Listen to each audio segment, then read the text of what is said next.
ओम।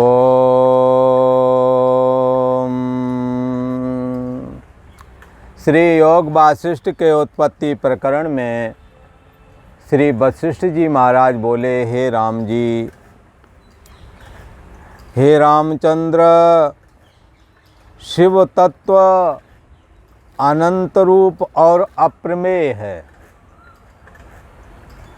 एक मंत्र आता शिवोहम, तो लोग शिवोहम का अर्थ करते हैं कि शंकर भगवान मैं हूँ, जो जानकार नहीं है वो। परंतु शिवोहम का अर्थ है जो पार्वती के भरता बैल पर सवारी करने वाले और त्रिशूल को धारण करने आ रहे प्रलय के देवता। भगवान शंकर से नहीं जोड़ना चाहिए, अपितु शिव शब्द कल्याणकारी आत्मा का द्योतक है। आत्मा के अर्थ में ही शिव तत्व शिव कहा जाता है और शिव ही रुद्रांश रुद्र हो करके यानी तमोगुण को स्वीकार करके रुद्र रूप हो जाते हैं और संहारक देवता बन जाता है। क्योंकि ये शिव चैतन्य सत्ता का नाम है, ये चैतन्य सत्ता ही तो सब कुछ बनी हुई है। सतोगुण रजोगुण और तमोगुण को स्वीकार करके ब्रह्मा विष्णु रुद्र बन जाती है। यही चैतन्य सत्ता शक्ति आदि को स्वीकार करके दुर्गा गायत्री अनेकों देवियाँ तद उपाधि स्वीकार कर लेती हैं। जैसे ज्ञान के लिए जब चैतन्य सत्ता ज्ञान के अधिष्ठात्री देवी बनेगी तो सरस्वती, शक्ति की अधिष्ठात्री वही दुर्गा। चैतन्य सत्ता ही सर्वरूप है। इसलिए श्री वशिष्ठ जी महाराज कहते हैं, हे रामचंद्र, शिव तत्व अनंत है और जो अनंत है वही तो सर्वरूप हो सकता है। जैसे ये आकाश का पता नहीं कितना है, अंतहीन लगता है। हालांकि माया की दृष्टि से माया इससे भी ज़्यादा और माया से भी अनंत गुना ज़्यादा शिव तत्व है। चैतन्य सत्ता आत्मा है।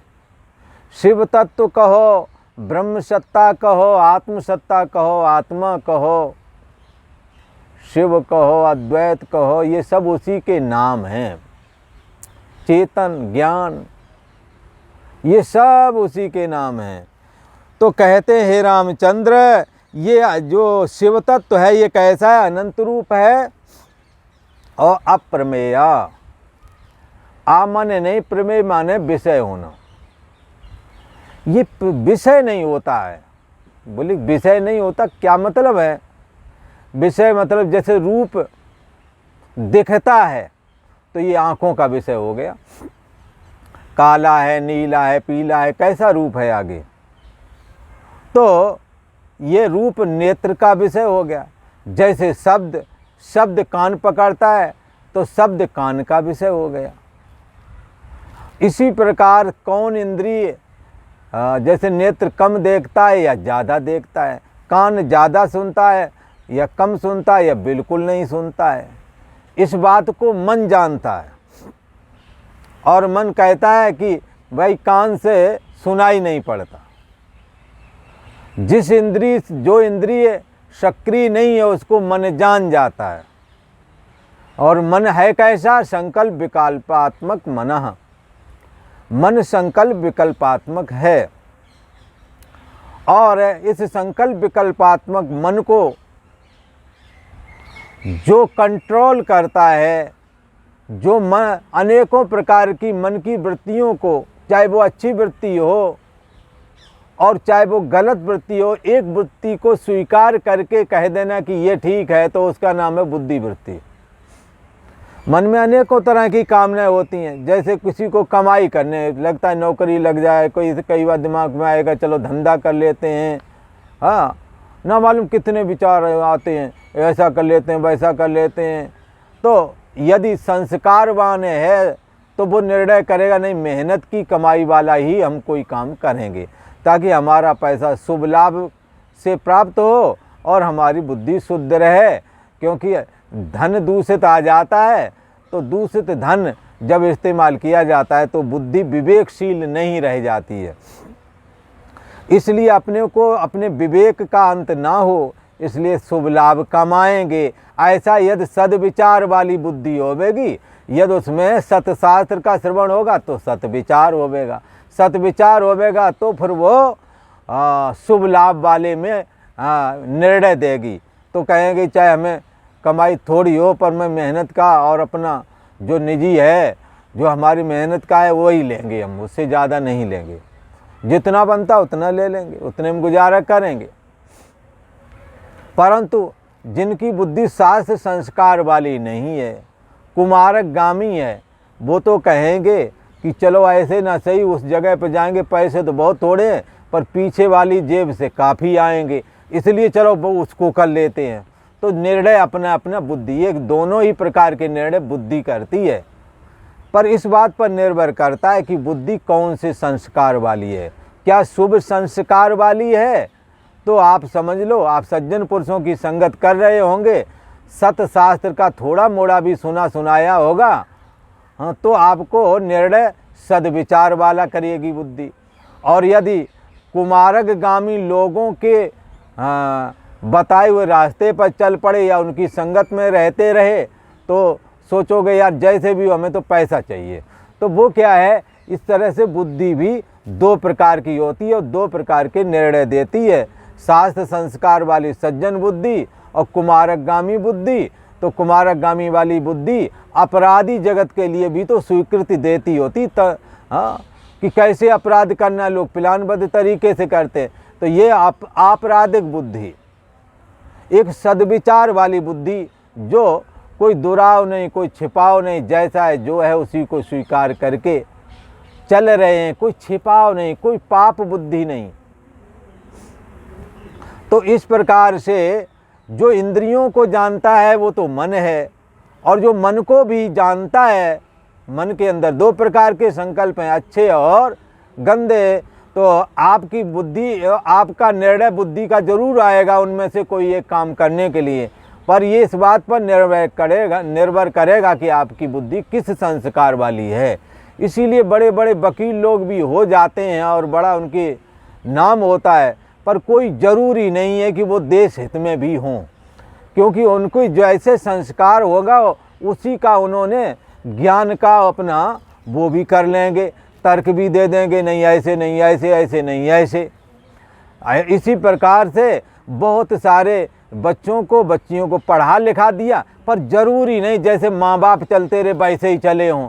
कई बार ऐसे रास्ता पकड़ लेते हैं जैसे माँ बाप को कई बार लगता है अब तो ये शहर छोड़ के या तो गांव में, अपने गांव में चले जा, परिवार में किसी के यहाँ रहूँ जा कर के, अब ये रहने काबिल नहीं रह गए तो इस तरह से अपनी मर्यादा का त्याग कर देते हैं। तो इस तरह का भी हो जाता है। इसलिए ज्ञान आपका किस संस्कार वाला है इस बात पर निर्भर करता है।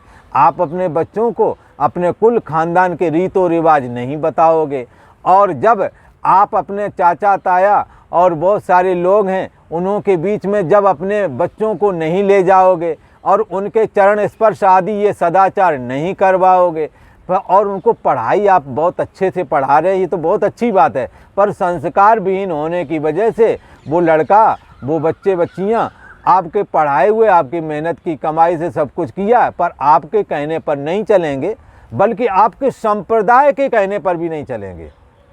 वो किसी और ही रास्ते पर चल पड़ेंगे और उसके लिए तर्क दलीलें दे देंगे, ये तो दिल की बात है जिसका जहाँ सभी एक हैं, ऐसा करके, और तुम्हारे कुल रीति रिवाज जो है उसको भद्द पीट के रख देंगे और नहीं मानेंगे, और पढ़ाई लिखाई भी तुम्हारे पैसे से करेंगे और तुम्हारे परिवार से कट के दूसरे की ओर चले जाएंगे। तो ये सारी चीज़ें हो जाती हैं। यदि बुद्धि शास्त्र संस्कार वाली हो तो उसका निर्णय अपना अलग है, और कुमारकगामी हो तो उसका निर्णय अलग है। तो इस प्रकार से श्री वशिष्ठ जी महाराज कहते हैं कि राम जी, ये शिव तत्व तो अनंत है और अप्रमेय है। इंद्रियां भी मन का विषय हो रही हैं और मन विषय हो रहा है, बुद्धि विषय हो रही है सोने जागने वाली चेतना का। परंतु सोने जागने वाली चेतना को भी जो जानता है यो बुद्धि परतस्तुषा, जो बुद्धि को भी जानता है, सोने जागने वाली चेतना को भी जो जानता है, उसको कहते हैं विज्ञाता। विज्ञातारम अरे केन विजानियात, उस विज्ञाता को कैसे जानोगे? आ माने नहीं, प्रमेय माने जानने में आना। वो चैतन्य सत्ता आत्मा किसी इंद्रिय के द्वारा दिखता ही नहीं।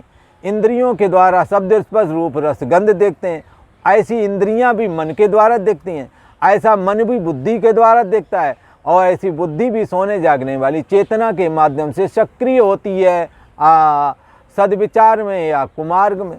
तो इस प्रकार से अप्रमेय आत्मा दिखता नहीं है, दिखता है विषय, दिखता है मन के द्वारा इंद्रियां, दिखती है बुद्धि के द्वारा मन, दिखता है सोने जागने वाली चेतना का होना ना होना। पर जिसने ये जाना है उसी ने सबको जाना है, उसको किसी ने नहीं जाना। इसलिए यतो वाचो निवर्तन्ते, जहाँ वाणी उसका निर्वचन नहीं कर सकती, अप्राप्त मनसा से मन भी उसका वहाँ तक नहीं पहुँच सकता, इंद्रियां कैसे पहुँचेंगी जब मन ही नहीं पहुँचता है, अर्थात मन ही नहीं जानता, मन को जो जानता है। इसलिए मति न लखे, बुद्धि जिसको नहीं जानती, यो बुद्धि परतस्तु सा, मति न लखे जय मत लखे। जिसको बुद्धि नहीं जानती, जो बुद्धि को जानता है, सोहम अस्मि, वो मैं ही हूँ, ऐसा ज्ञान धारण करो राम जी। सब भूत प्राणी राम जी उसी से उपजते हैं, कोई अलग नहीं। जैसे राम जी जल में तरंग और अग्नि में उष्णता होती है, ऐसे ही राम जी ब्रह्म से ये जगत हुआ है। जैसे पानी से लहर हुई, ऐसे ही ब्रह्म से जगत हुआ है, इसलिए ये जगत भी ब्रह्म स्वरूप हुआ, और उसी में ये जगत स्थित है, और वही रूप भी है। जैसे सोने से आभूषण उत्पन्न होता है और सोने में ही स्थित है, और सुवर्ण रूप ही आभूषण होता है, ऐसे ही सबका आत्मा भी है। वही आत्मा ब्रह्म कहलाता है राम जी। उसके जानने से जगत को जाना हुआ हो जाता है, पर तीनों लोगों को जानने से उसको कोई नहीं जानता। वो तो जानता है सबको, पर उसको कोई नहीं जानता। इन एकदम सर्वम विजानिया, जिसके द्वारा सबको जाना जाता है, उसको कैसे जान सकते हो? क्या जानेंगे कि वो तो नहीं जाना जाता है, पर उसके द्वारा जहाँ जहाँ तक जाना जाता है, वहाँ वहाँ से अपने को असंग कर लो, वहाँ वहाँ से अपने को हटा लो, अपनी चेतना को, और अपनी चेतना को बुद्धि से भी परे शुद्ध चैतन्य आत्मसत्ता में आत्मसंस्तम बना कर तो अपने मन को स्थापित कर दो। सोने जागने वाली चेतना को जो जानने वाला है वो है, और जानना परमात्मा में रुक जाओ, न किंचित अपचिंतित, कुछ भी मत सोचो। जो दृश्य देखने में समझने में आ रहा था, उससे भी अपने को असंग कर लो। तीनों लोगों को जानने से उसको कोई नहीं जानता, तो भी नहीं कोई जान पाता आत्मा को। आत्मा ही सबको जानता, यही जानना आत्मा का जानना है। वह आत्मा अव्यक्त और निर्वाण रूप है, सदा निर्वाण रूप है, उसमें मन बुद्धि चित्त अहंकार की भी गति नहीं है। उसके जानने के निमित्त हे राम जी शास्त्रकारों ने उसका नाम रख दिया है, तो उसका कोई नाम नहीं, ये नाम उसको बताने के लिए रखे गए। क्या रख दिया भगवान नाम? तो कहते हैं ब्रह्म रखा है, आत्मा रखा है, चेतन रखा है, आनंद रखा है, ये सब आत्मा के नाम है। अद्वैत सत्ता, आत्म सत्ता, ये सब उसी के नाम हैं। उसके जानने के निमित्त शास्त्रकारों ने ये नाम कल्पना किए हैं। वास्तव में कोई नाम नहीं है आत्मा का, आत्मा सत्ता मात्र है।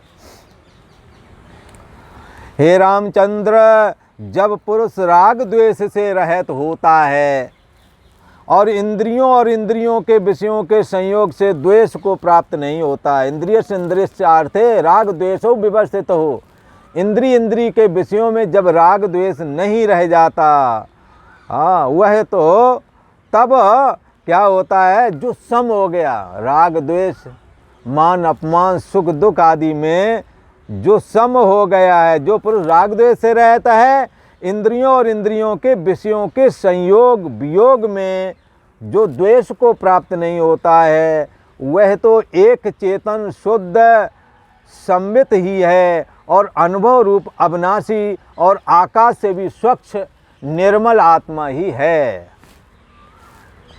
चेतन शुद्ध संवित अनुभव रूप है। चेतन कैसा है? शुद्ध है। मन के द्वारा प्रतिबिंबित चेतना सोने जागने वाली चेतना कही जाती है, यही जीव चेतना है। इस तरह की चेतना अशुद्ध चेतना कही जाती है, जो अभी जाग रही कुछ समय बाद सो जाएगी, ऐसा वो नहीं है, वो शुद्ध चेतन है। हाँ, और कैसा है? संवित रूप है। संवित रूप माने ज्ञान स्वरूप है, अनुभव रूप है। अतः अंदर अंदर अनुभव करता रहता है। राम झरोका बैठ के सबका अनुभव लें, सबका मुजरा लें, अंदर अंदर जान रहा है, सब कहता नहीं कुछ, जान रहा है। और उस दिन की प्रतीक्षा में है कि जिस दिन आपको जो शुभ और अशुभ कर्म का फल सब दे देगा। और कैसा है? आकाश से भी स्वच्छ निर्मल है ये चैतन्य सत्ता आत्मा। उसमें राग द्वेष ऐसे, उसमें ये जगत ऐसे स्थित है जैसे दर्पण में नगर का प्रतिबिंब दिखने लगता है, सड़क पर गाड़ियों का प्रतिबिंब दिखने लगता है। ऐसे ही ये जगत ब्रह्म में स्थित है, अंतर्वाही रूप होकर के स्थित है। उसमें द्वैत रूप कुछ नहीं। हे रामचंद्र, देह से रहत निर्विकल्प चेतन तुम्हारा आकार है। देह तुम नहीं हो, देह के संबंधी तुम्हारे नहीं, तुम आत्मा हो, तुम ब्रह्म हो, ऐसा जानो। लज्जा मोह आदि विकार भी राम जी तुम में कहाँ हैं? ये भाषित हो रहे हैं। तुम आदि रूप हो और लज्जा हर्ष भय आदि असत्य रूप हैं। तुम आत्म रूप हो, तुम सत्य स्वरूप आत्मा हो। तुम क्यों निर्बुद्धि मूर्ख की तरह इस विकल्प जाल अर्थात संसार को प्राप्त हुए हो? इस विकल्प जाल में मेरा तू तेरा रूप संसार में क्यों भटक रहे हो? तुम चेतन हो, तुम आत्मा हो, तुम अखंड रूप हो। देह के खंडित हुए भी तुम्हारा नाश नहीं होता है, आत्मा का अभाव कभी नहीं होता है राम जी। और आज इतना ही। आगे का प्रसंग आपको आगे वाले एपिसोड में सुनने को मिलेगा।